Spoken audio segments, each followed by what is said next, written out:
Hello everyone, we are live and I've got the awesome, well-read Greg with me.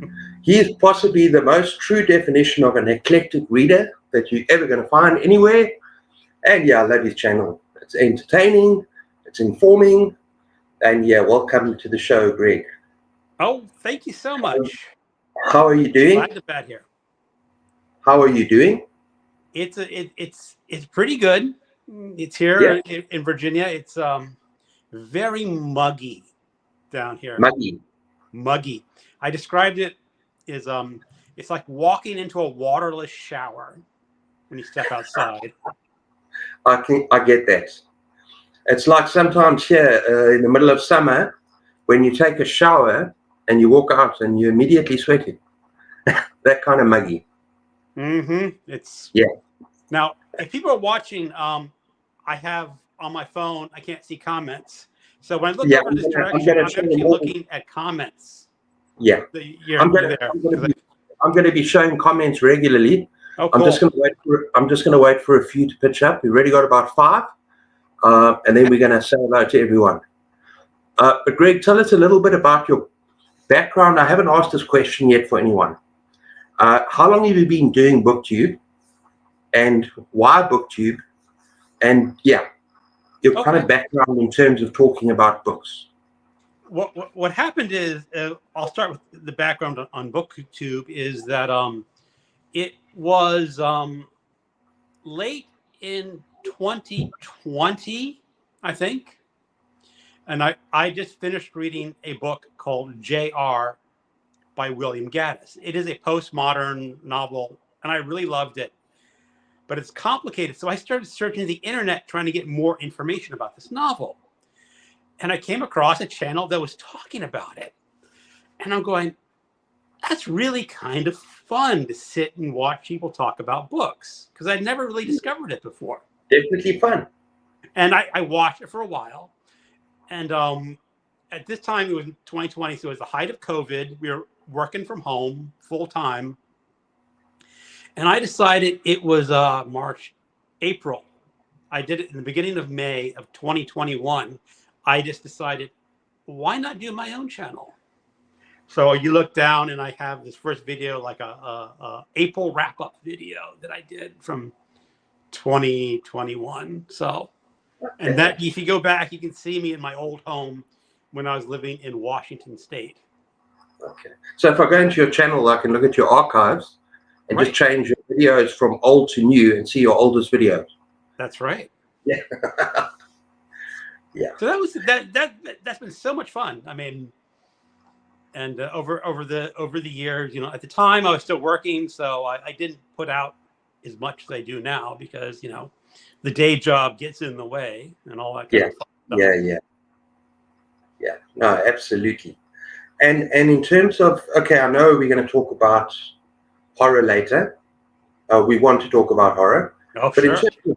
But in terms of just your reading, I mean, you even... Oh, did you freeze up? We've lost each other. No. And we're back again. Earlier this year, I think you released a video, or might have been last year, about the confessions of an eclectic reader. Oh, yes. And I see you as the pure definition of an eclectic reader, because you read a bit of everything. I do. Tell me a little bit, before we talk about horror, what are some of the books, your favorite genres, your least favorite genres, crossovers, the sort of things that kind of really appeal to you? Well, it starts off when I mean, we'll get into a little bit of this, but like when I was really young, I discovered H.P. Lovecraft in like 6th grade. And then I was like science fiction and horror through high school. And then I hit university, and they don't do a lot of science fiction and horror in universities. So I got pushed down the literature path, very heavily. Yeah. And I was there for many years. But I discovered, especially as I gotten older, I still like that science fiction and horror. And I've come to the conclusion that it's okay to like both of them. No, absolutely. You don't have to say, oh, I only do literature. I'm not going to go to this other genre. But so can I tell you something interesting? What? When I was at university studying English in my third year, for the first half of the year, or all the students in third year English, for the first half of the year, you were able to choose a kind of anything from Victorian to poetry to romantic, the romantic area, all sorts of, Shakespeare, including horror, which I chose. I chose it as I don't know what the right word is, but for those 6 months, I had to study it versus The Damnation Game. It by Stephen King versus The Damnation Game by Clive Barker. And what is it that makes us fear?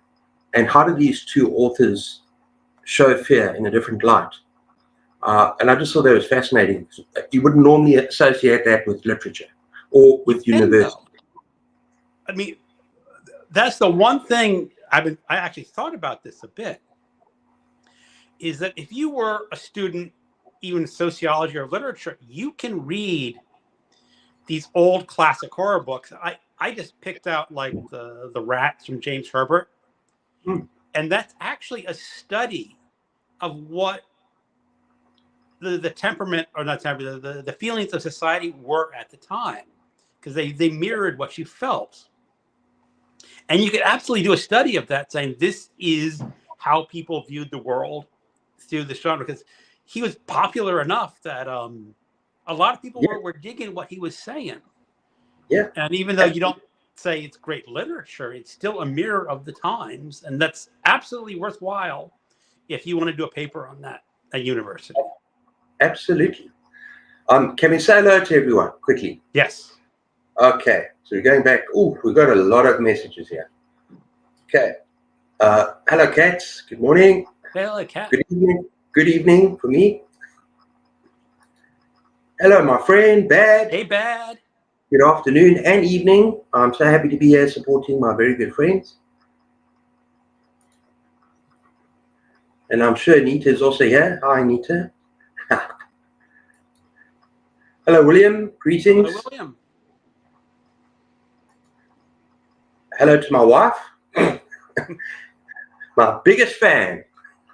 Your wife watches your live shows? I don't think my wife has ever watched one of my live shows. She watches all my live show.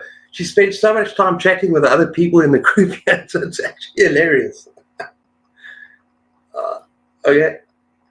Here. Wait, we got a couple of... Okay, Alicia, I'm going to have to just explain something. I will go yo,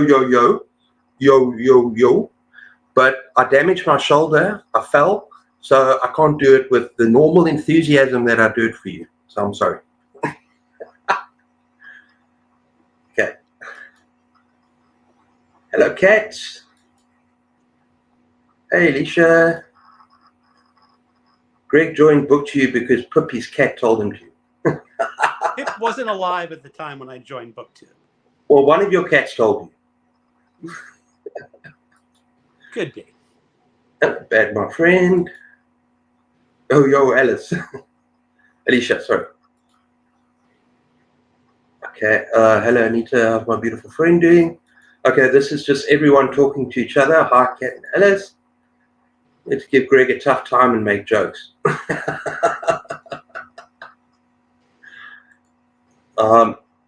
Catherine Dunn, Geek Love is one.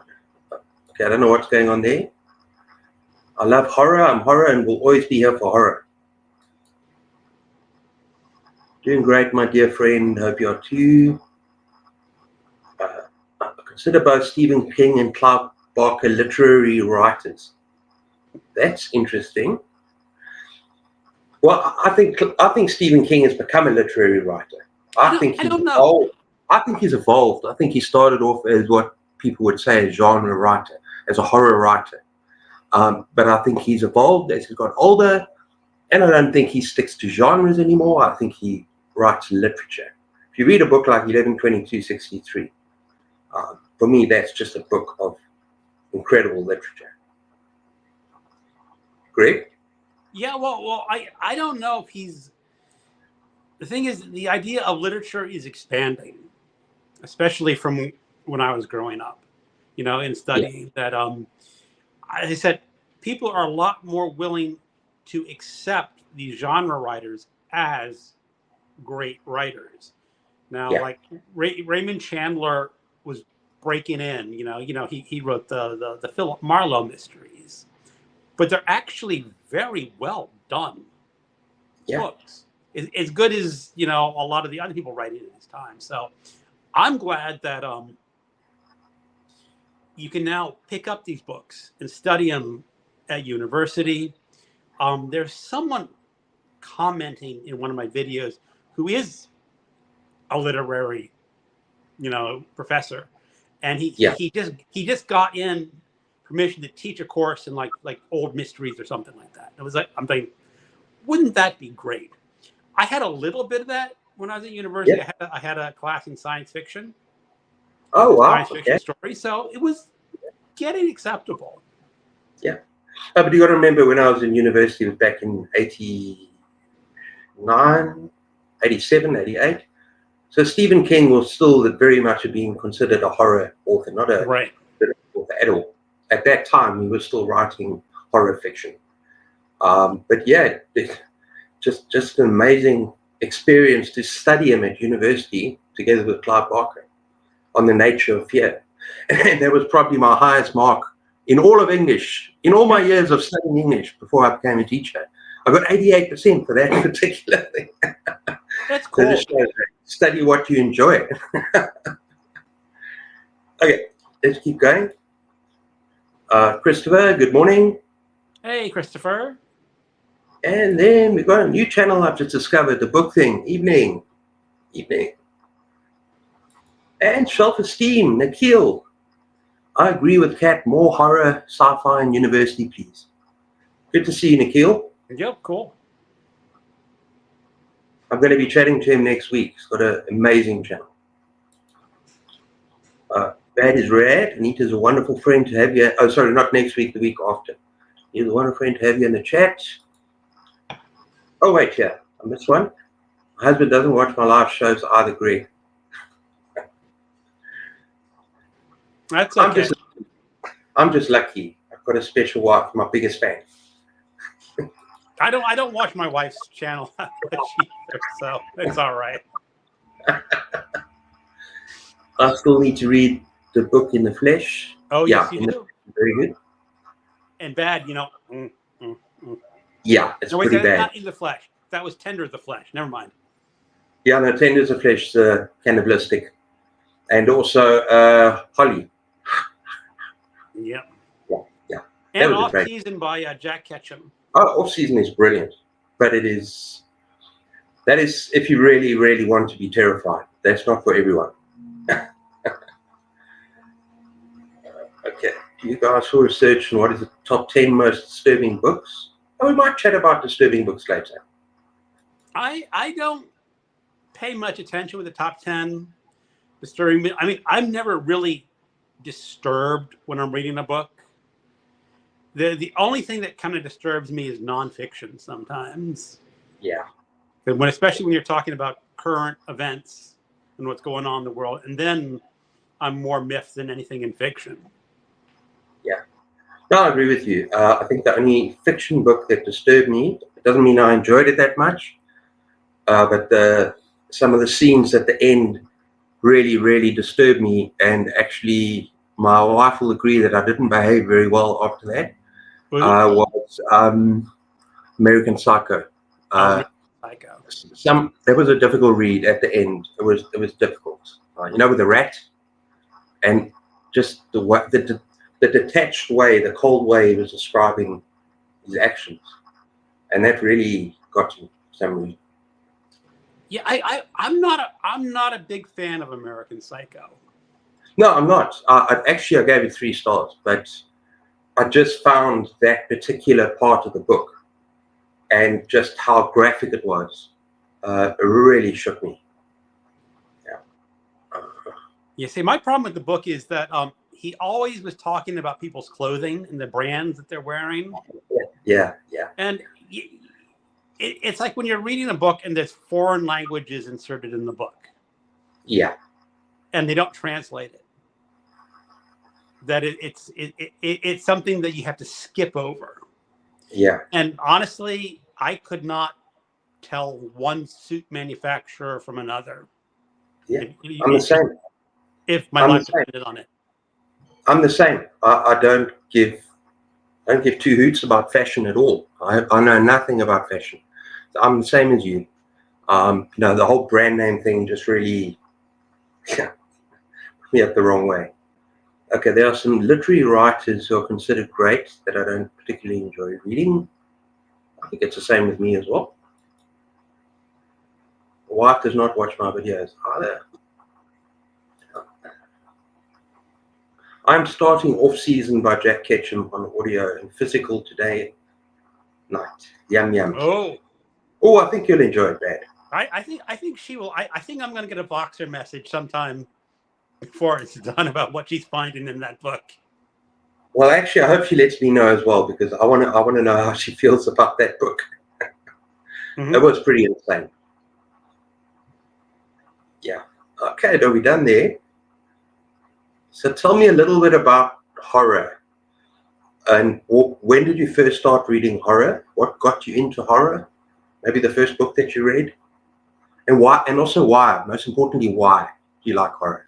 Okay. Why does it? Well, as I just said, I first started reading horror when I discovered in my basement, probably either belonged to my brother or my father, paperbacks of H.P. Lovecraft short stories. Yeah. Now, I'm not sure if you ever saw the old Bantam covers. No. With the heads. Hold on for 1 second. Give a little bit of a show and tell. Yeah, no, I don't have much to show here, but that's perfect. I love Lovecraft. As you all know, I love Lovecraft. I don't have a lot of them, and I got rid of them, and I'm really sorry I got rid of most of them. No problem. But because I now have hardcovers, but you had covers like this. Ooh, that is beautiful. And that. Oh. I like these. These are these old great covers, and what happened was I was in 6th grade, and I really love like monster movies, Creature from the Black Lagoon, all that kind of fun stuff. You could watch them on Saturday afternoon. You told me you liked that Frankenstein, not Frankenstein. What was it? Creature from the Black Lagoon. Creature from the Black Lagoon. But didn't you tell me that you enjoyed the Frankenstein or something? Or oh no, it was that really. I think it was a 70s or 80s movie, but it was very, very disgusting. And you did a review on it. With a brain and with a naked woman that they would never do today. Something with a mad scientist, and I'm sure it was H.P. Lovecraft. It was H.P. Lovecraft. The thing of Ward Dexter Ward. Oh no! You're probably talking about Reanimator. Reanimator. Sorry, yeah. That was post college. Post college, okay. When Reanimator came out. So no, what I did is I discovered H.P. Lovecraft, and he really was a little too advanced for me. It took me like 3 nights to read one of his short stories, because he just got really, really slow. Because I was in 6th grade, and yeah. But I finally discovered that there's this whole world of monsters and everything available in books that you didn't have to watch in just movies. And I remember I picked up one of these, and the teacher just sort of let me read it. And then she tried to give me more age appropriate books. She went out to the and picked out a book and handed it to me. And I don't remember the title. It was, of course, it would have been late 70s, mid 70s when I was 6th grade. And it was an old book. So I'm guessing it's like a 40s, 50s. Yeah. What would now be called young adult, but I'm not sure what they call it. But it was about a little boy on a Wagons West adventure being attacked by Native Americans, which now, of course, would be unacceptable. But, of course, little boy finds some way to save the entire wagon train from the Indians. And I was just going, this is crap. I don't want to read about this. I want to go back to H.P. Lovecraft. Oh, that's a fantastic story. And so, you were ahead of your time at the age of 11, 12. Something like that. Yeah. And then again, I started reading more and more as I grew older. I always liked H.P. Lovecraft. I discovered Stephen King. Um, I don't. You'd have to look up the dates, but The Shining had just come out in paperback. Yeah. The old silver cover with the plain face. If you remember the old covers, and I must have been 14, somewhere around that age, and just absolutely loving that book. And then picking up like his Night Shift, and then The Stand. I remember when The Stand hit the paperback shelf. You went into the drugstores in the time, and this was the kind of era when drugstores had paperback sections, and you could grab the paperback of that. Oh, hang on. You're going to come back now, I'm sure. There we go. Yeah? Yeah. Oh, was I frozen? Yeah, we were both frozen, I think. You know, when that little circle comes on. Yeah. So that's how I got started in horror. Yeah. And again, I said, you were saying I got about sidetracked a bit, after university. I felt like guilty picking up a old horror, even though I did every now and then. I always felt like I'm doing something wrong picking up an old horror book, but no, guilt-free. I know. But that's the thing is, like, I hope the younger people understand you can read guilt-free. There's no shame in enjoying whatever kind of book that you want to enjoy. Which is what we're coming to in August, Garb August. Read whatever you want. That's exactly what Garb August is celebrating. Start to appreciate some garbage. Read some garbage. But I'm just intrigued. I want to go back in your conversation before we got frozen, because you talked about the drugstore, where you don't only find the books, you find, what else did you find in that drugstore? Because remember, you said you bought that book, you'd go and you'd find that book in the drugstore. Right. When you were a kid. What was in that drugstore? It was a normal drug. It was like I know you're in South Africa, so I'm going to give you a name. It's like toiletry supplies, cosmetic supplies. Okay, so just like a supermarket and okay, it's like a candy. normal little pharmacy where you can get your prescriptions filled. That kind of stuff. Just a general. Okay, in my head, I was thinking like cigars and cigarettes and whatever. Oh, I'm sure they had cigars and cigarettes behind the counter in those stores too. Okay. Oh no, that's fine. That's perfect. And we got something exciting coming up next month that you started for every month, and there's quite a lot of people that are participating.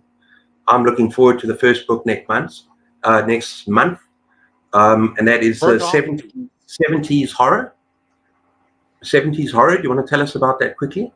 Oh yes. What I decided is, once we finished up with the Holly group, all about Holly, I enjoyed that so much.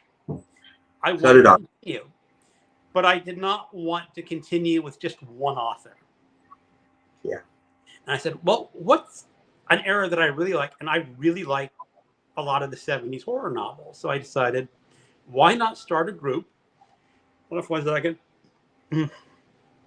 And we just all get to pick out some horror novels. So I scoured the internet and got a list of what people say are the best 70s horror novels. And I threw it out to everyone who wanted to be a guest. I said, pick a novel. We'll read it. Yeah. And I don't know how many was on I think there's like 40 books on the list that I sent out. You had about 40, 50 books on the list, yeah. Yeah. And you got about 20 of us taking part, eh? No, there's only 6 people taking part. 6? 6. Oh, people pulled out already? No, there was never really more than 6 who picked books. Oh, who picked the books, yeah. Right. There's 6 people, so it's going to go from July to January. My book is in July. You're coming up. Burnt Offerings. It's coming up in July. Burnt Offerings, people.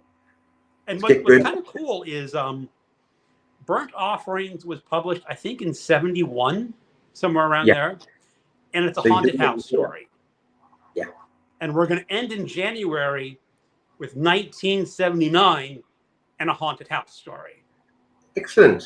And I did not intend it that way. what I intended was once we pick it out, I will read them in chronological publication order. But it just so happens that we're starting and ending with haunted house stories. That is fantastic. And I'm not normally huge on haunted house stories, but Burnt Offering seems like something very unusual.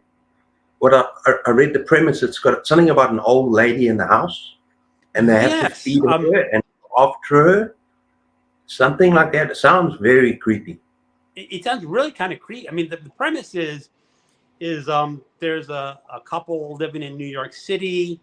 They want to escape for the summer, and they rent a house somewhere in upstate New York. And I guess it's like a really nice house. Well, there's just an old lady who lives there, and you kind of have to watch out for her. But she won't disturb you. But I guess it's a little more to it to this old lady that they're going to discover. I don't know. I've never read it yet. But yeah, I'm looking forward to it. Okay, we're going to catch up some comments because they're getting away from us here. All right. Okay, so we got William says Robert Ludlum did that all the time when he writes a foreign language in italics, and the reader finds out by context of the scene. When was that part of the conversation? Oh yeah, I know. I mean, sometimes it works. Yeah. When there's foreign, and you get it through context. But we're going back to like American. Okay, we're going backwards. Yeah. And the fashions that I just Yeah. No context to me. Greg loves to show and tell. I do. They are cool covers. Those are cool covers, Greg. Yeah, they were very awesome covers. I wish I kept all of them. They're like $50-$60 on the internet now. So I've got like a collection of H.P. Lovecraft. That's it. Fantastic front covers as always. What about naked women? Wait, what naked women? There's no naked women on the Lovecraft. No, there's no naked women on those. No, they're just gruesome heads. So they're not like your naughty cowboy covers. No. Okay, Reanimator is a crazy. The comment. Reanimator is the craziest film based on H.P. Lovecraft's short story. Yeah, that's what I was trying to go. Herbert West Reanimator, which I read for Horror Mayhem. It's a parody of Frankenstein. That's where I was going. Thank you, Kat. I forgot that it was an H.P. Lovecraft short story. And that's where, when you talked about Lovecraft, I tried to tie it into that particular movie. And yeah, it was kind of, a lot of the scenes were cut there because they were kind of naughty. Well, I won't spoil it, but in the story, there's Herbert West who can reanimate bodies and body parts, and he has to kill someone by cutting off his head. So he reanimates the head and reanimates the body. And let's just say the professor who died was obsessed with the female character in the movie to begin with. And now he's deranged and really obsessed with her. And there is an extremely naughty scene in that book. The movie. There's no women in this Lovecraft story, but oh my, it was just so over the top. No, I remember. And it was very funny, but very, very, very R-rated and very funny. Oh no, it was not. When I saw it, it was not rated R. It had no rating. Oh, sorry, unrated. Yeah. Unrated. And so this is back in the day when most movie theaters would not play unrated movies, and I had to go to a special theater way out somewhere in Maryland to see this movie. But I heard that the actor who had his head chopped off, that his wife was really angry with him for doing that scene. I'm enjoying audiobooks on extreme horror. It's quite enjoyable when someone is reading a gross piece about the story. Yeah, I can imagine that would be funny. I'm sure you can have a blast with off-season. Off-season is great. Yeah. Not for everyone. Lovecraft wrote it as a parody of Frankenstein. I thought it was terrific, yeah. Some other character, how you doing? Good to see you, yeah. I have room 217 booked this summer for one night. We'll be at the Stanley Hotel for a week. Oh, awesome. The Shining. Cool. The Shining. Yeah, that's one way that we South Africans that are horror fans, we really miss out, on visiting those places and on seeing the authors. And it's just so small down here. There's nothing here. Yeah, really miss out on that. I would love to visit some locations, Stephen King locations, go look at his hometown, that kind of thing. Just not possible. Yeah. Okay. I have room 217 booked at summer one night. Yeah. Okay. Bad.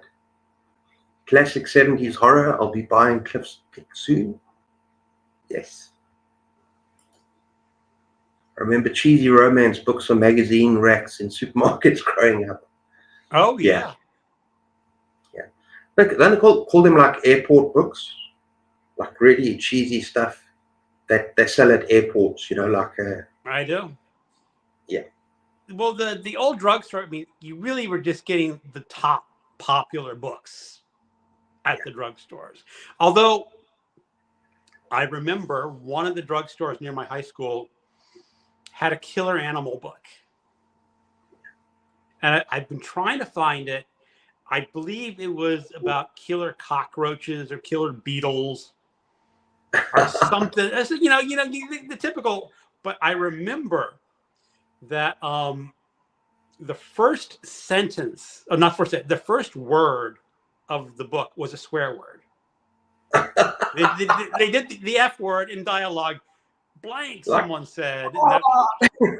And I've been trying to find that book, and I have not found it yet. I have found other books about killer beetles and cockroaches, but I have not found that book yet. And if anyone knows what it is, please let me know. I need to actually stock up on some of those 70s creature features and animal attack books. I don't have enough, and I'd like to read more. Most of them are pretty bad, to be honest, but they're fun. Yeah, there was one that was absolutely terrible. One of the worst books I've ever read, if not the worst book I've ever read. Oh, alligator. Hold on, Dad. I don't want to disturb Dad, my show and tell. I've said this on my channel, people. Don't trust this cover. Whatever you do, do not trust this cover, people. Do not trust this cover. Do not. Look at the back cover of this book. I don't have a back cover. Just put it closer. Put it closer, Greg. Oh yeah. Don't trust the cover, people. Don't. There's blood coming out of at the bottom here. There's big jaws and very little alligator action. Very little. In maybe the first 3 pages, and then maybe you see the alligator at the end. That's about it. Yeah. And it's spoilers alert. Well, we don't tell any of the stories. There's just not enough alligator action in Alligator. No, wasn't. Where's the list of 70s books you guys are reading? Greg, answer that. Well, you can look at my channel. Last week, or is it earlier this week, I did a post reminding people that we are going to be reading Burnt Offerings in July if they want to join. You can go to that post and see my original announcement of all the books that we're going to be reading. And I can tell you, I can try to remember off the top of my head. It's Burnt Offerings, Salem's Lot, Gwen and Green, The Manitou, Salem's Lot, something about Our Lady of Darkness, The House Next Door, or something. House. That's our 6. We might have a 7th in that I've forgotten. Oh, yeah, I can't remember all of them, but I'm going to try and join everyone. Okay, so Kat also wants to know. Greg did a great intro on his channel not too long ago. Yes, you did.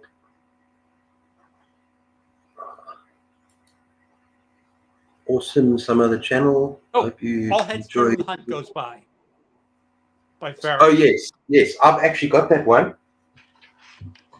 Yeah. Yeah. Where's my copy? See if I can find it here. I have a great old copy of that book. Yeah, I've got it here somewhere. Wait, I think I'm looking in the wrong. No, man.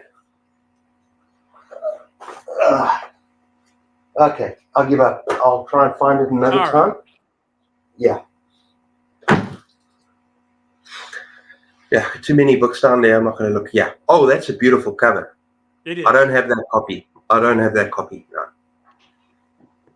Okay, so we got that. Got to see the room Stephen King stayed in.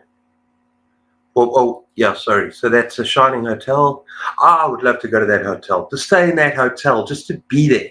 Awesome. We got to go stay in the room Stephen King stayed in.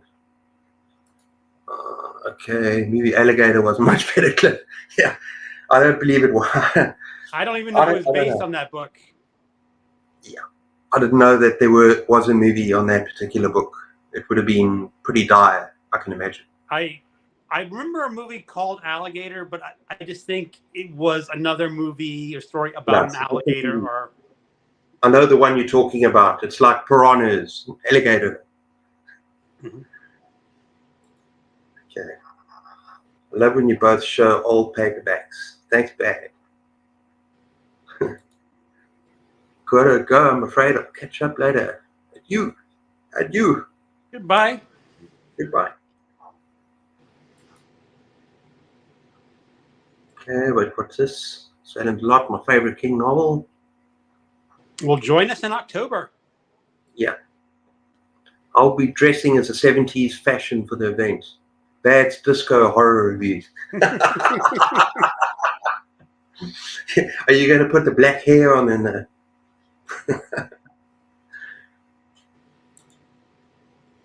Salem Lot. Oh, you know what this reminds me of when that movie that I like so much. It's funny. So it's nothing to do with horror. It's Starsky and Hutch.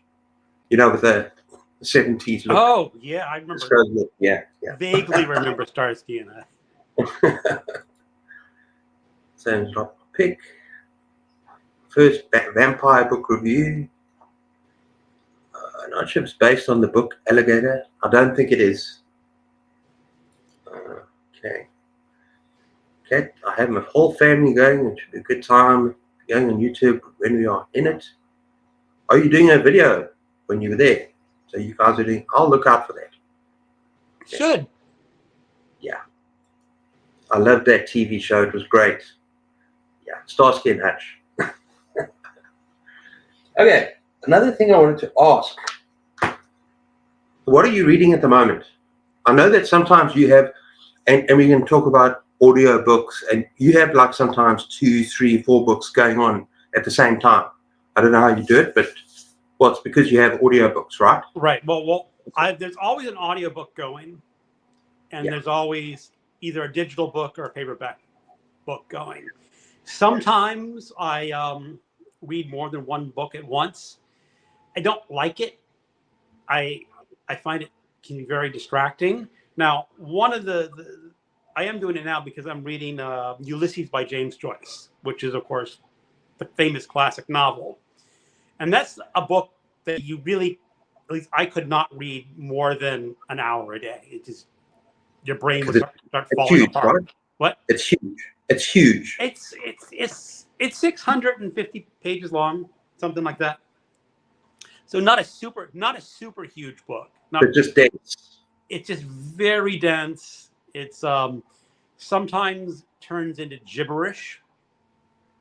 You can watch my wrap-up video that'll come up tomorrow, where I talk about chapter 14, where he's trying to use the development of a fetus compared to the development of the English language.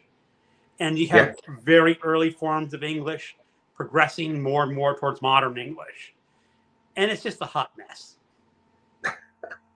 It's, as I said, it's either sheer brilliance or sheer idiocy, and I haven't decided which one yet. And so for audiobooks, I finished one that you'll see it tomorrow. I really liked it. It was called The Rigor of Angels by William Eggington. And it is Okay. about quantum physics. But what he did, which I thought really brilliant, is he's just not talking about quantum physicists. He brought in Jorge Luis Borges, which is the famous Argentinian short story writer, and the philosopher Immanuel Kant. Okay. So he's giving you how quantum physics merges not only with philosophy, but with literature and poetry. Okay. And if you want to learn about quantum physics, it's actually going to be a very good introduction, because it's not intended for quantum physicists. And that'd be way above my brain scale to try to get down to what that means. Yeah. It sounds like kind of stuff my dad would read. I don't go there. I stick with kind of low fiction. genre fiction and you'll be 12 August and fantasy and it fits my other one that I just started. July is also known as Rocket Summer. Michael K. I'm going to read some books, science fiction books. And I started for my 30s book, Pirates of Venus by Edgar Rice Burroughs. And Edgar Rice Burroughs is, of course, more famously known as the creator of Tarzan. Yeah. So this is a book just of a guy who's on Earth, and he blasts off in his rocket. He wanted to go to Mars, but he forgot that the moon has a gravitational orbit. So his calculations were off, and he went to Venus instead. This is not great science. But when I think of Venus, I think of woman, feminine woman. Well, I don't know why. When I think of Venus, I'm thinking of maybe it's a title, Vixen's Venus. I don't know if there's some book that I'm thinking of. Well, Venus was the name of half-naked woman running around Venus, or I'm getting it wrong. That's the Latin name for the Greek god Aphrodite. There we go. That's where it's coming from. Right. Yeah. And I just knew that I associated it with feminine as opposed to masculine. Yeah. I'm still reading. It's a fun. It's 30 science fiction, so you just gotta go with the flow a bit. Yeah. And he's on there, and there's going to be all sorts of monsters in this book because, it's a big jungle planet, and he's met some of the natives, and they have a map, and they point out the middle of Venus. And they go, if you go there, you die. So he's going to go there and have to fight off monsters and aliens and meet a sexy alien woman or something like that. Well, exactly. There must be some sort of alien woman on Venus. That's where I was trying to get to.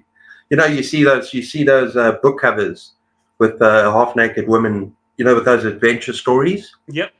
Like with and they're kind of hot. And the hero, I don't know if it's Tarzan or I've read one Tarzan book that I really enjoyed last year. I need to read more. I read Tarzan and the Ant-Man. I never read Tarzan. Sorry? I've never read Tarzan before. Oh, you must.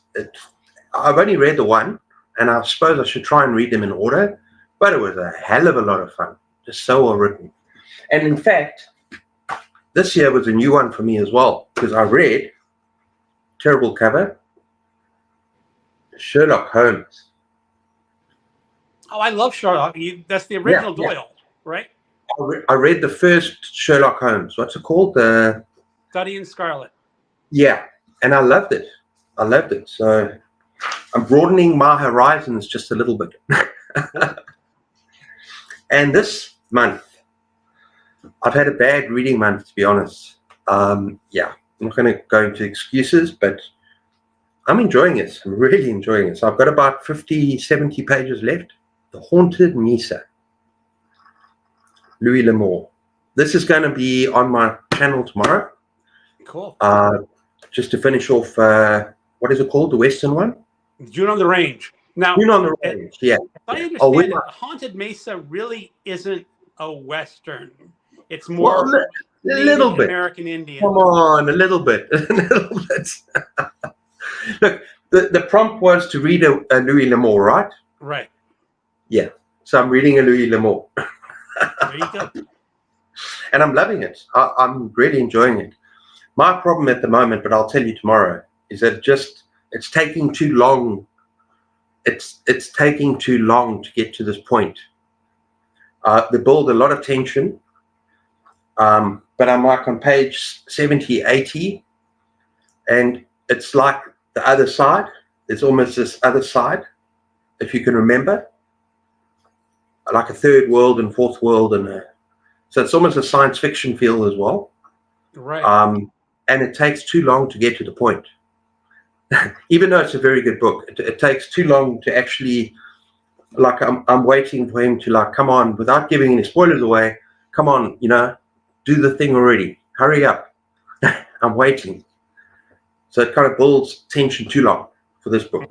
But yeah, that's my point. Yeah.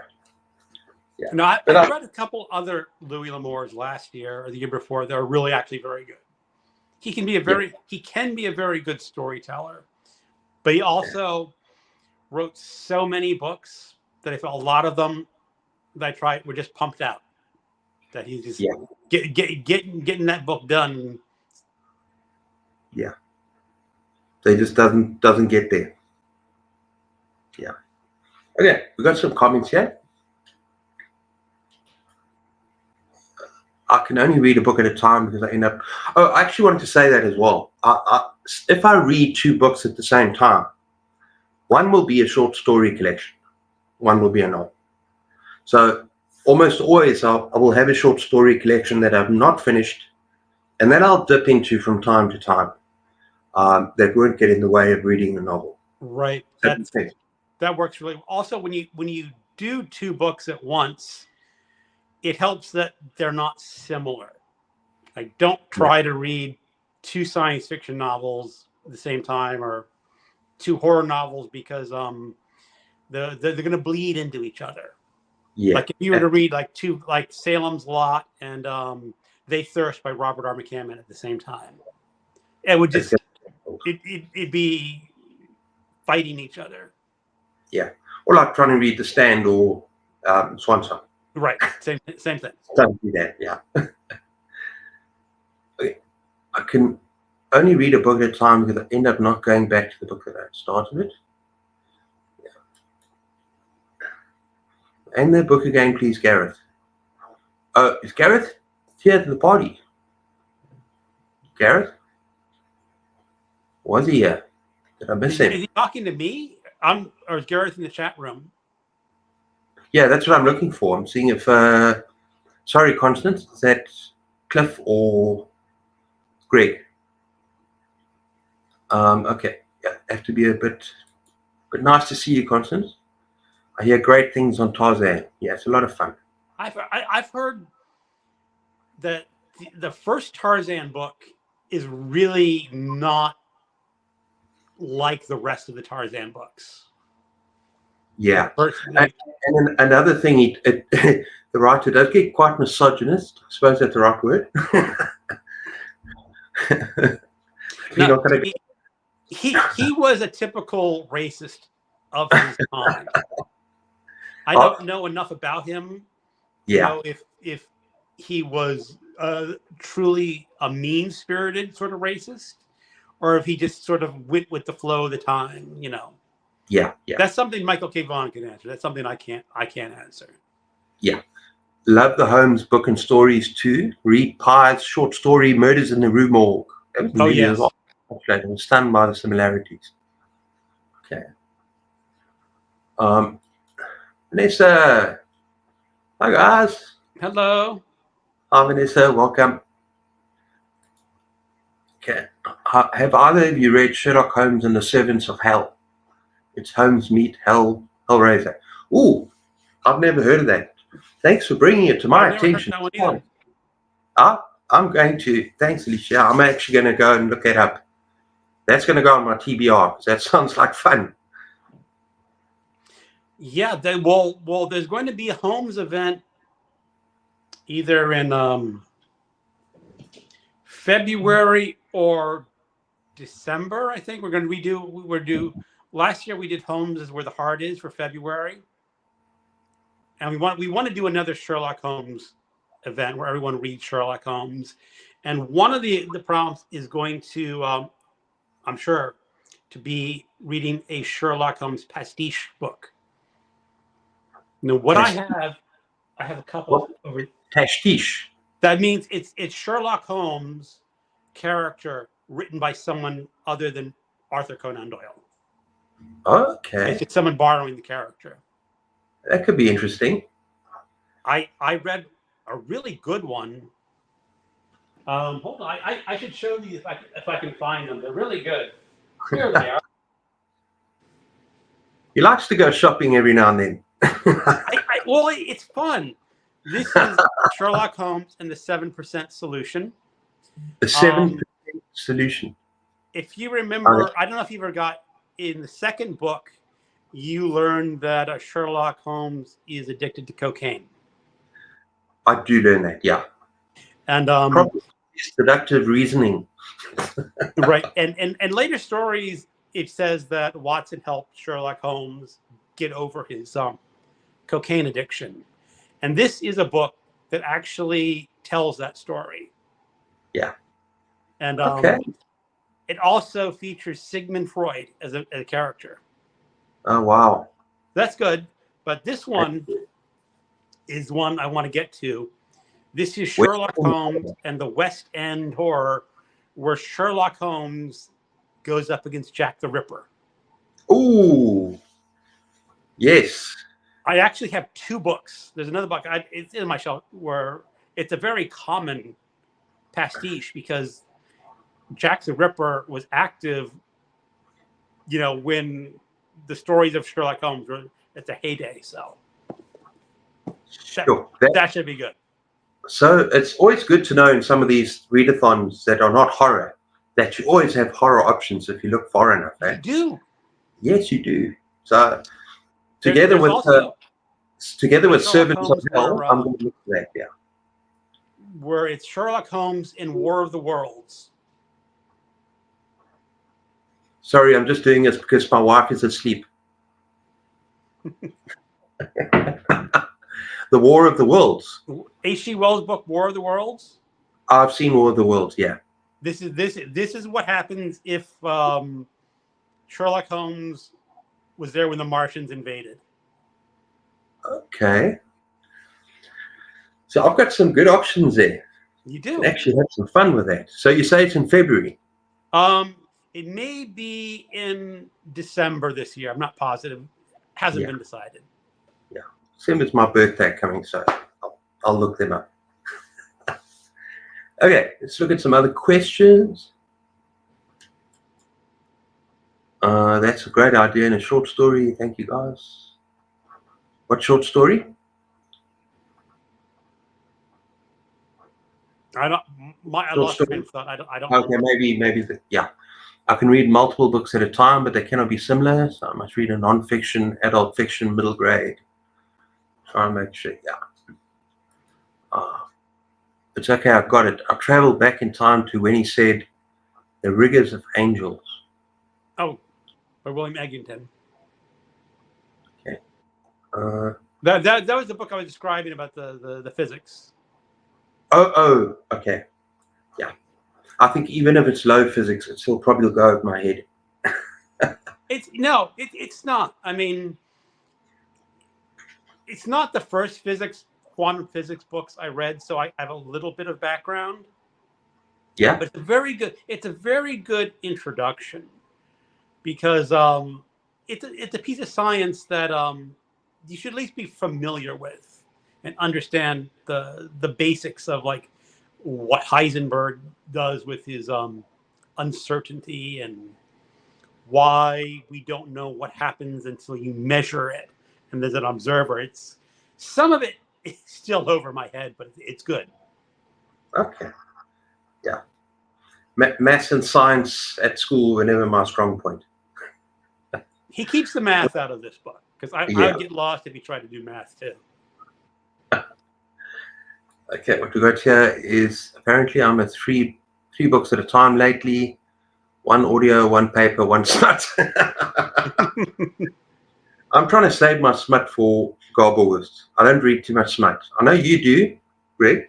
But Not a huge amount. no. I'm just teasing you. I'm teasing you. It's good. It's just because in your channel, you got this dry humor when you talk about naughty westerns and you show covers. That's the only thing. I'm giving my wife a dirty look.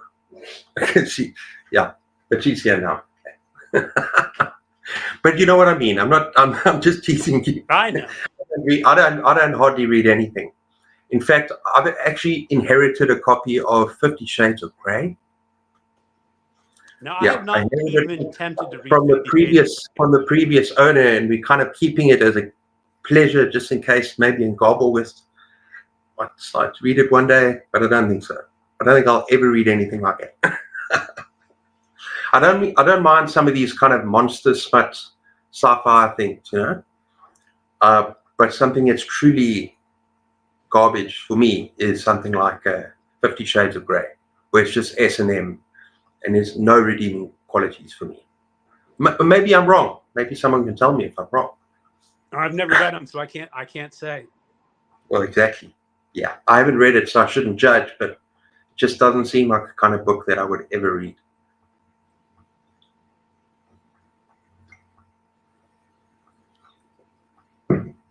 Yeah, so let's see what we got here. I'm currently, that's a masterpiece. Carrying Comfort by Dan Simmons. Yes, Freddie, that's one of my favorite horror books of all time. That is an awesome, awesome book. But it is very much an action horror. It is kind of a acquired taste. A lot of people don't like it because it moves too quickly. You don't have time to. I read that 90s, so it's been a while since. But I remember the basic premise, and it comes up. They say it's like a vampire book, but it's really not a vampire book. Yeah, sorry, I was looking for it. Go on. And I really love Dan Simmons' early books. That he was one of those authors that could do horror, he could do suspense, mystery, and science fiction. Yeah, and he has, with science fiction, his Hyperion is really one of the top science fiction books of the 20th century. And I actually want to read Hyperion. I've read Carrying Comfort now. I've read The Terror. I've read a number of his horror books, but I need to actually just give Hyperion a try because I've heard some brilliant things about it. It's 4 books in a series. The first book is absolute brilliance. Okay. The other 3 books, there's a lot of people who really hate book number 2. Yeah. I don't think I hate it as much as some people. And then there's 2 other follow-ups that he wrote years later, which are fine, but they're not. The problem is when you create a masterpiece like Hyperion, you're always going to be held up to account to something that's not quite as good. Yeah. Now, have you read his horror first book, Song of Kali? Yeah, I did. I kind of liked it. I wasn't really that impressed. Really? Maybe it was at the time of my life, it was just too different, about India. And his depictions of India and the cultural thing with Song of Kali. Maybe I need to give it a reread, but I think that was his weakest for me. Okay. You say you really enjoyed it. I really enjoyed it. Wasn't it about the death priestess or something? The death. Yeah, they had a dead poet. Yeah. Writing poetry, a poet that died. And I should probably revisit. I should probably revisit a lot of his other earlier books. There's also Children of the Night. I haven't read that, but I've read Summer of Night. I've got Children. So Children of the Night is a sequel. Summer of Night. No, there is No, it is. I'm sure it is. Summer of Night, or Children of Night and Summer of Night are two different books. They're not related. Children of Night is a straight out vampire book. Yeah. I wish I had the it here. titles. I may get the title. I might not remembering the titles quite correctly.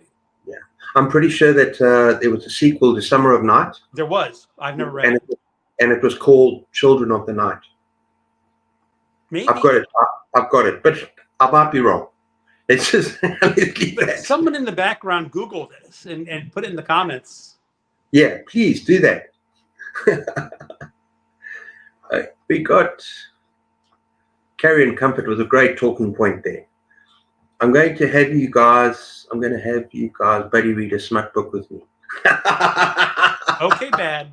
What smut Bad, I'll do that with you. I'll do that with you. What smut book do you want us to read? You can even choose a smut book, okay? Kindle Unlimited, preferably for me, but Credence by Penelope Douglas has many great scenes. They take turns with each other. Interesting. Okay. Interesting. Okay. You pick. I can't see myself reading 50 Shades of Grey. I can't see you reading it either, Cliff. Yeah, no, I don't think. I see you DNFing that book. Even though I've never read it, I just don't see you getting through it. I'm not into S&M. I just think it's so silly. Okay. Have you read A Winter Haunting by Simmons? That is the sequel to Children of Night. Well, Winter Haunting. No, but there's more than one. It's a trilogy, or there's 4 books. I'm telling you, The Children of the Night is one of them. Look it up after we finished. I can promise you. It's a Haunting by Simmons. Okay, so that's one I need to look out for as well.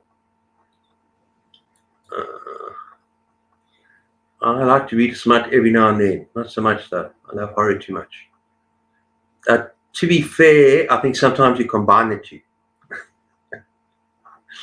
Nothing wrong with it, but it's smutty horror every now and then. Okay. I just love how Carry and Comfort goes back and forth through the characters. Yeah, the world building is huge. The character work is huge. And after every character, it leaves you with a cliffhanger, and you can't wait to get back to that perspective. It's just good. Yeah. I'm so glad you're enjoying it. If you like that, read The Terror by Dan Simmons. Terror is just so fantastic. That's fantastic. It was my book of the year last year. Easily. Okay. Hi, Libby.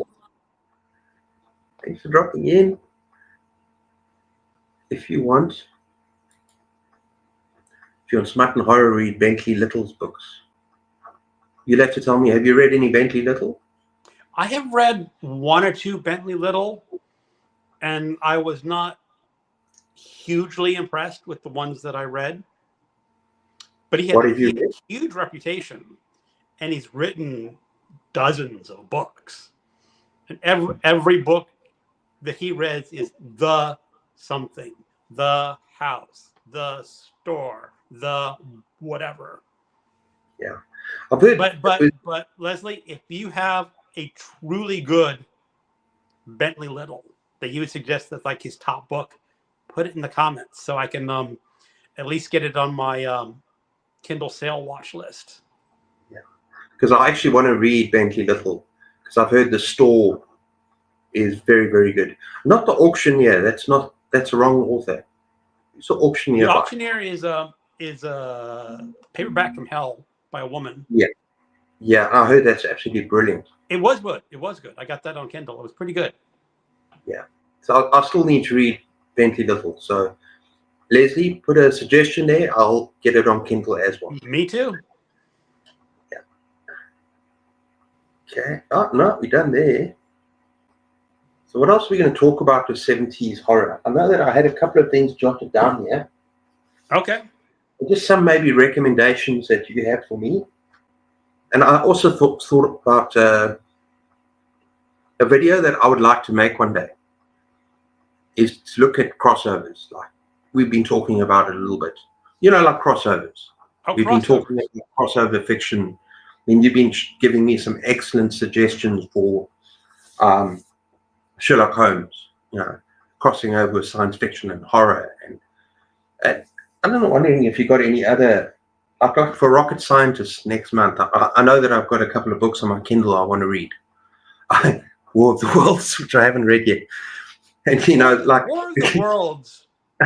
But I haven't read science fiction, so I want to go back and explore a bit. And it isn't rocket scientist, isn't it supposed to be about going back? Yes, to Rocket Summer is all about Yeah. reading the classics science. Yeah. Now, the first week you read something published before 1939. Okay. And so if you picked up H.G. Wells, the Time Machine, Yeah, or I've got War that of the as well. Worlds, I could highly recommend both those. Yeah. I may be a little bit different. I prefer the Time Machine to War of the Worlds, but that's a personal preference. Because well, I've got both, so I can just pick and choose. You can pick. The thing is about the Time Machine is that I really kind of like the future. Not that it's a good future, but he thought about situations in his time in England.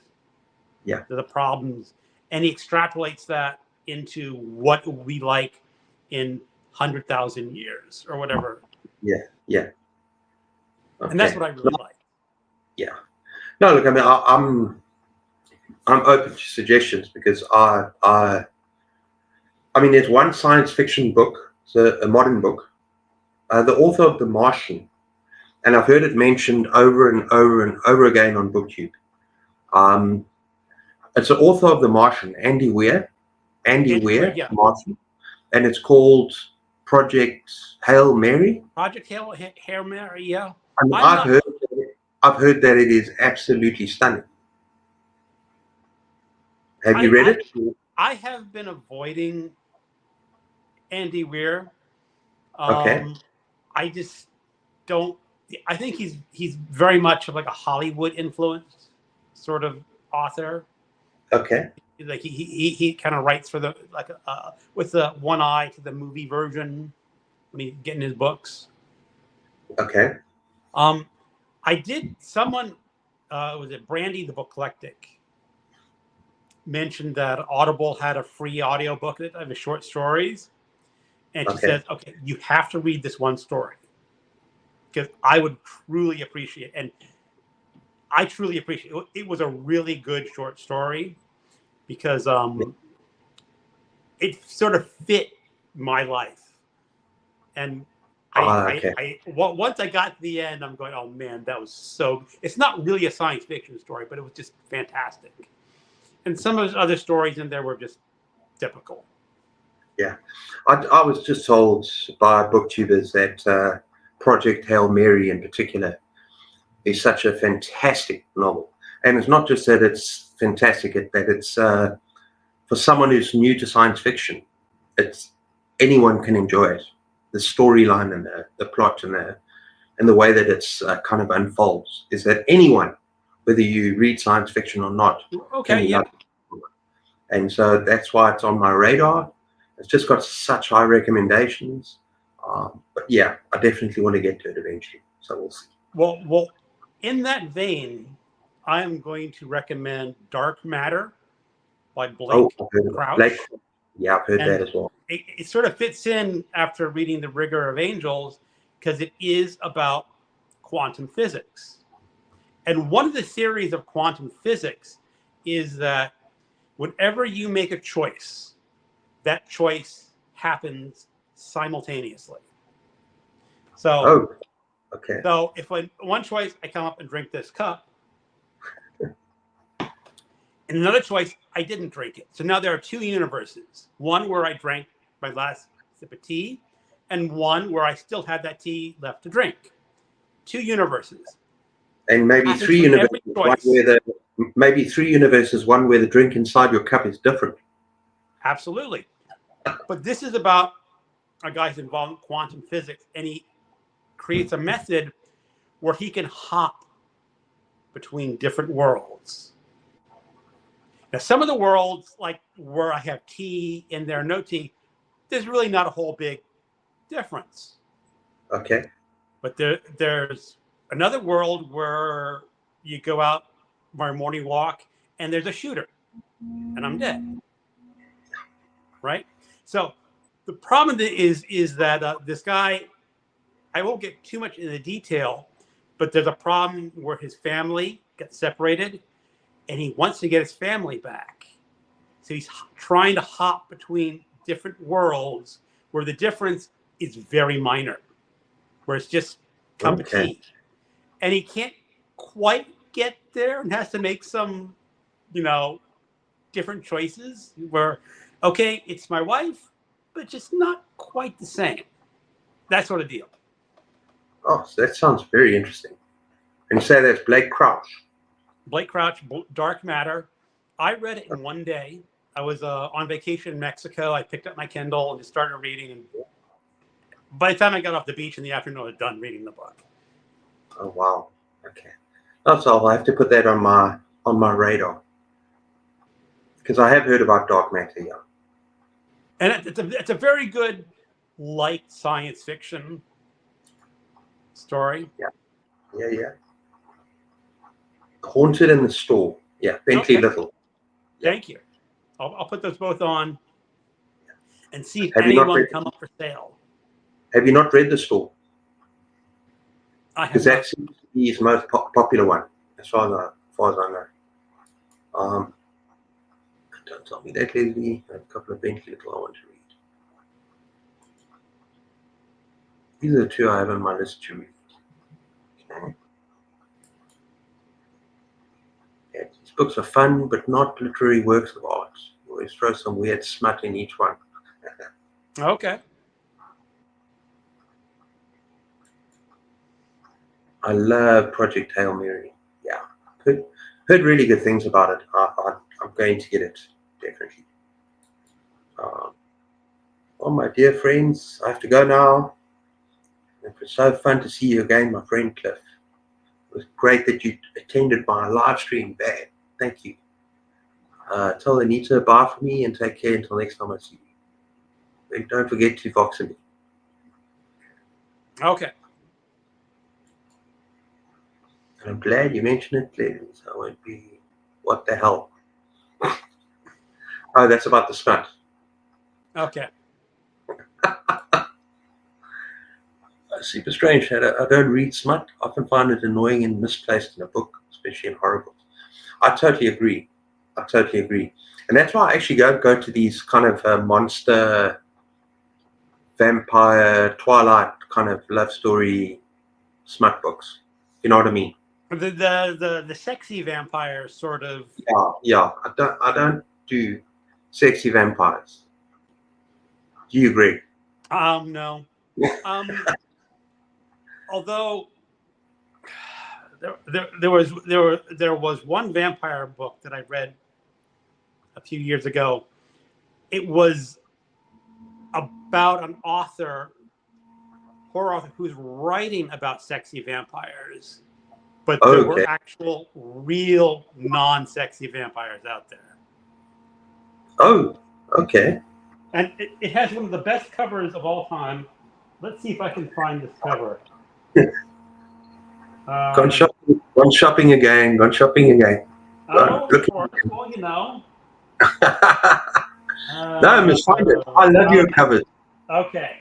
Are you ready for this cover? I'm ready for the cover. Okay. Yeah, that's quite a... You see, if I look at that cover, I wouldn't buy it because I would think it's horror smut, right? I would think it's one of those like kind of vampire smutty. Right, but it's about an author who is writing vampire smut. Yeah. With other vampires. Yeah, with other real vampires that are out right. There. Yeah, but then again, if you look at an author like is it one with Lost Souls, Exquisite Corpse, Poppy Z. Bright. Poppy Z. Bright. I have not read any of her. Yeah, but that's completely different though. There you get some serious disturbed smut. I suppose you would call it, but beautifully written. Okay, I don't read. Smart off, find it annoying, misplaced. Pointless. Agree, pointless. Cliff, do you have an Amazon wish list? Okay, this is a difficult one. I do have an Amazon wish list that I put on my channel before, and someone tried to send me things. And apparently they're finding it very difficult to get through all the red tape, getting it through to South Africa. They need me to sign all sorts of things with Amazon, and even with a Kindle. No one can buy me anything because I'm South African. And if it's not in South Africa, you can't buy it from me. Does that make any sense? I think so. I mean, I have gifted a Kindle book to someone on BookTube, and I've gotten a Kindle book as a gift, but it was just US to US and not. Yeah. No. So to South Africa, look, I've changed everything because someone suggested I change everything to Kindle on my wish list. Number one, because I had paperbacks there, and you have to then pay for the paperback, and then you have to pay for packaging, which is twice as much. It is now. And then somebody tried to make me a package in Australia, and they said they just couldn't. That they weren't allowed to. They weren't allowed to send it through, for whatever reasons, customs or. Well, and I just find that there is a solution, I think. I bought an Amazon book for someone who lived in the UK. Okay. And we were trying to get this book to, and going through all the things like, the shipping would be $30 for a $20 book, and no. But what you can do, at least what I could do, is that I was able to log on to the Amazon UK site with my US credentials. And then I bought the book from the UK site and had it shipped from the UK to his address in the UK. And all I had to do was pay for the conversion between pounds and the US dollar. Well, Which really, you don't pay a lot for the conversion. Yeah, but I don't know how you're going to do that in South Africa, but if you can, that's great. What really Amazon site do you use for yourself?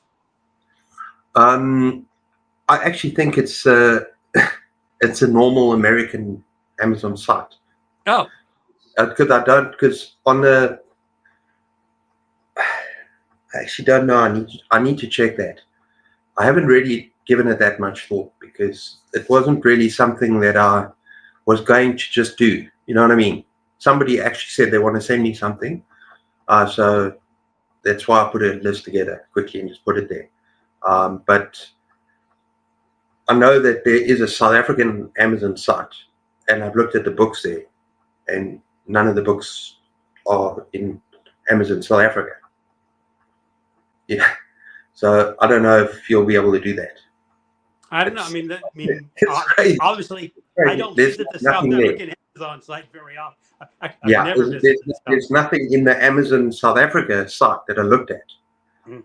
None of the books that I have on my wish list, I haven't looked very closely, but I think very few of them are on the South African Amazon site, which is crazy. But yeah. So I don't know how it's going to work, but yeah, maybe I'll try again and see if people are kind enough to think with them. Well, Cliff, if you put some really cheap Kindle books out there, I can experiment. I'll buy him this $1.99 Kindle book, and it's kind of see what happens, because you're not worried if it's $1.99. Yeah, that's very kind of you. I might try and do something like that, but it's not a big deal to me, really, to be honest. It's just a lovely gesture. People do something. And I have gotten some books from people, and it's really nice when someone sends you a book. Yeah. And I've sent. It's different because I'm not going to be able to send anything back. You know what I mean? I know. You're different because you're in South Africa, but yeah.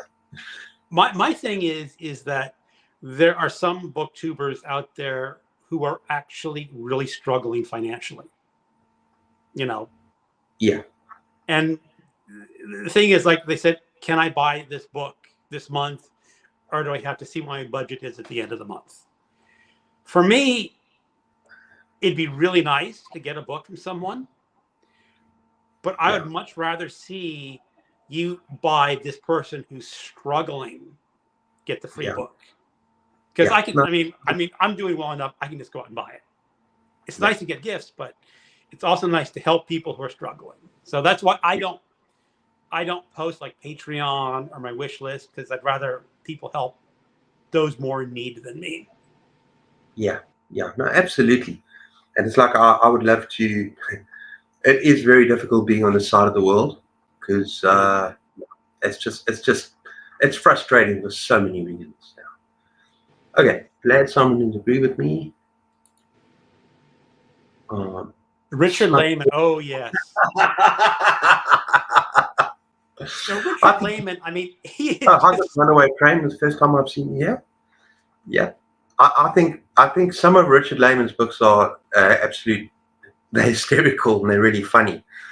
But some of them, you're right, smut is just way over the top. I don't know. There's a couple that I really like by him.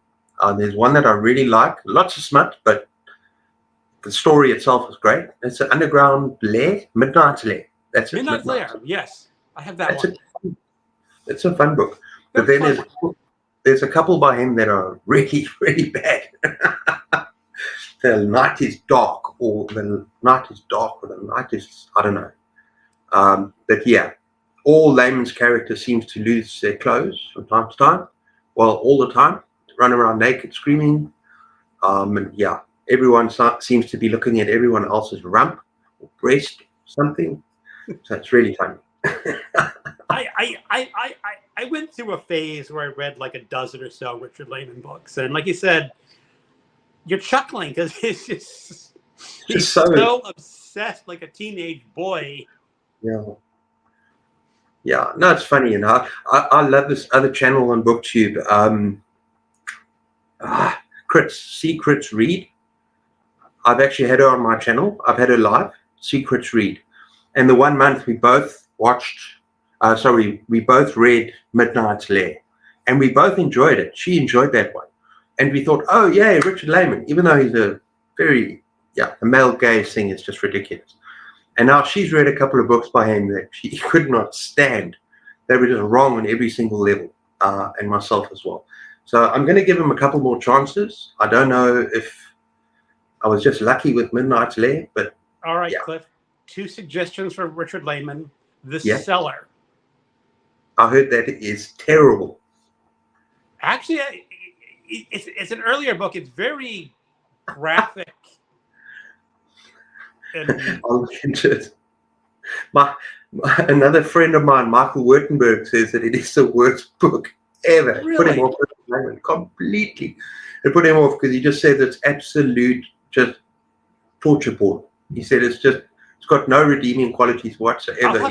I'll have to pick it up again. I don't. And the other one is, I believe the title is Savage. Savage. Okay, I'll look for that. And Savage is the story of Jack the Ripper. Okay. Fleeing to the U.S. and going out to the Old West. Okay. With lots of naked women. I don't specifically remember, but I know the women are going to get out of their clothing in that book, multiple chapters. Yeah. Well, there's one that I really want to read by him that apparently is very good, and it's called The Island. And these people basically very simply get lost on a tropical island or shipwrecked on an island. Just perfect for laymen, Oh yeah. Island. I kind of remember. There's a teenage boy narrator, and there's like women on the island, and of course you're on an island, and there's a killer. There's a killer on the island. Okay, let's just go on.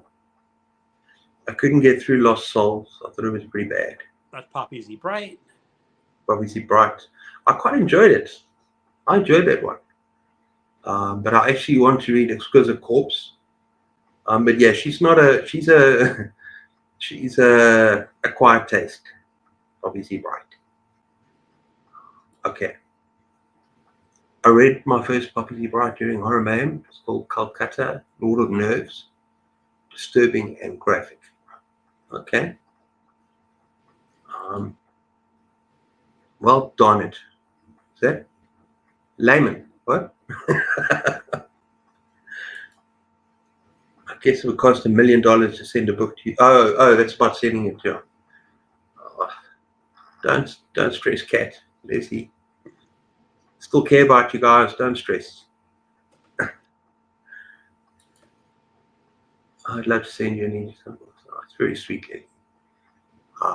Nothing really that I can try and see what I can do with Amazon and I don't know, play around there, maybe contact them and see if something can be done. But I don't want to stress about that really. Island was my first layman and I really liked it. Yeah. I heard that's very good. There's a couple of his.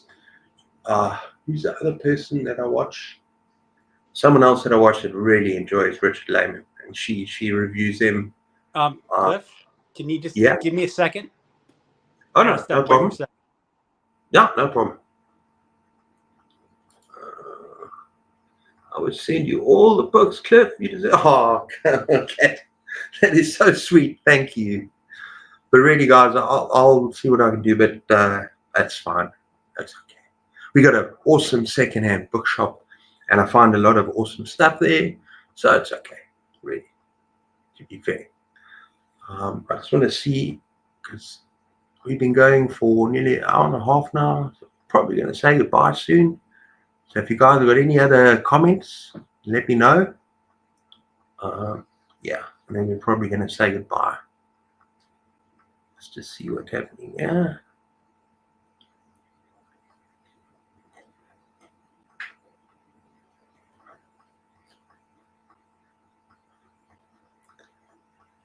Okay, he's just taking a break, and I'm going to take my break as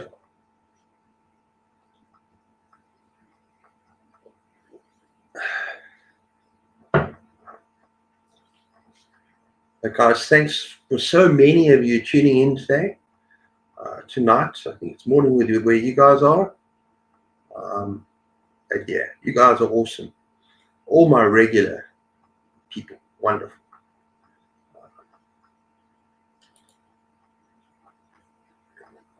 You guys are so sweet.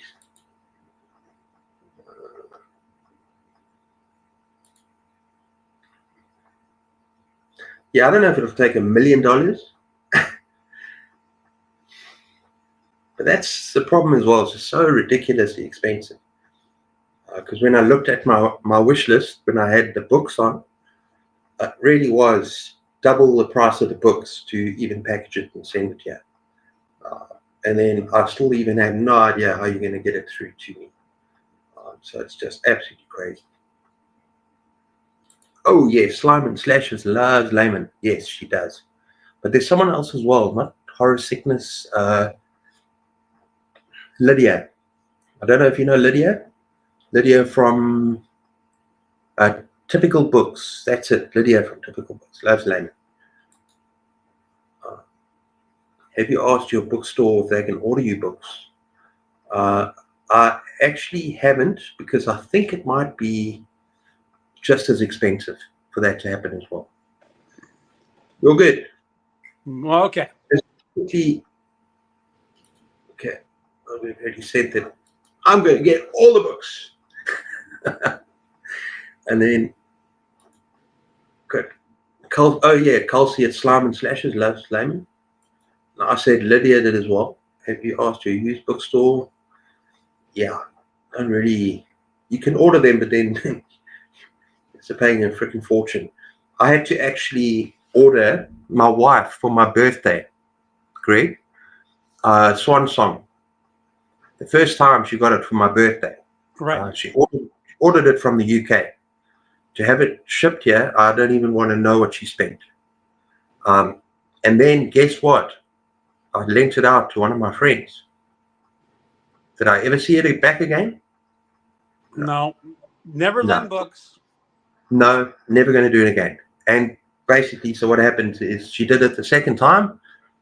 Now I've got my name in it, belongs to Cliff Murray, and I'm never ever going to part with that book again. But it's a fortune. I mean, it's unfortunate. I was about to ask if shipping is cheaper from Europe to South Africa, but it doesn't sound like it's any cheaper. I don't think so. I really don't think so. Bards and Books. Hey, Cliff, good morning from Canada. Okay, you actually got us, I think, as we're about to close down a little bit, unless we've got a lot more to talk about. Lydia likes that, yeah, and that's typical books. It's a great channel. So sorry, the books, you just came a little bit. I mean, yeah, we've been going for an hour and a half. That's a pretty good session, wouldn't you say, Greg? Good. Yeah, a good session. So I'm going to say thank you, everyone. Thank you so much, guys, for tuning in. Awesome to see all of you. It is great, and it's Cliff. It's great not to have to run the show occasionally on a live.